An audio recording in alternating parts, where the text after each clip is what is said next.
Be with you. To all the leadership of Siemens, thank you. Barbara, thank you for being such an incredible partner. She has been with us from the beginning and working hard. I mean, thank you for being here on behalf of Secretary Pete, to the county commissioners, Mr. Secretary, and Mr. Mayor, thank you for having us in your city. If the president was here, he'd say, thank you for the passport to your city.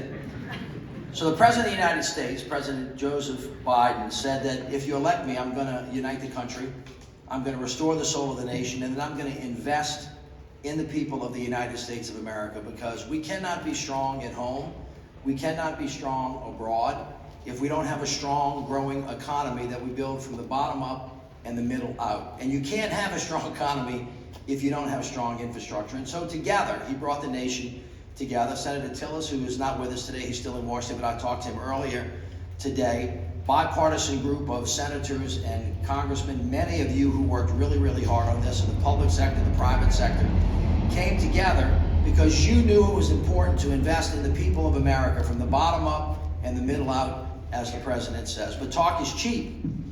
You got to actually pass a piece of legislation. And between the bipartisan infrastructure law, $1.2 trillion, the Inflation Reduction Act, the CHIPS Act, another couple of billions of dollars, we are in the process of becoming the manufacture capital of the world that will never have to look over our shoulder, building products on the ground with American workers, with American products, and actually making sure that we invest in communities like Lexington that for some large measure has been left behind.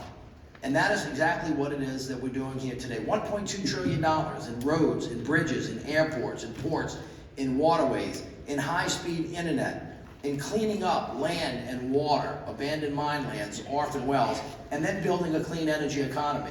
Now, the governor has been an unbelievable partner, standing at the right hand of the president, making sure that this money actually gets down to the ground. Because you see, what works in America is when we all work together. Federal, state, local, not-for-profits, faith-based organizations, private business coming together. The president said, hey, if you help me pass this bill, it's not just going to be taxpayers' dollars, and the private sector is going to come in on top of it. We've already had $300 billion of investments from the private sector that are actually laying dirt and turning dirt in states all across the country.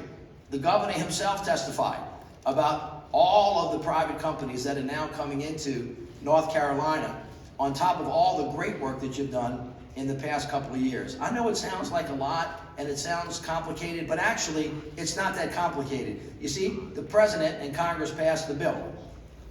Amtrak got $4.3 billion. Amtrak needs new cars. Siemens builds new cars. Siemens needs a place to do it. Lexington needed a place to come to build it so that actually you can rebuild this community from the bottom up and the middle out, and voila, here we are today. That's actually how America works. That's what it looks like when you invest in America. And that's what the president said that he was going to do. And today, we're actually bringing the receipts.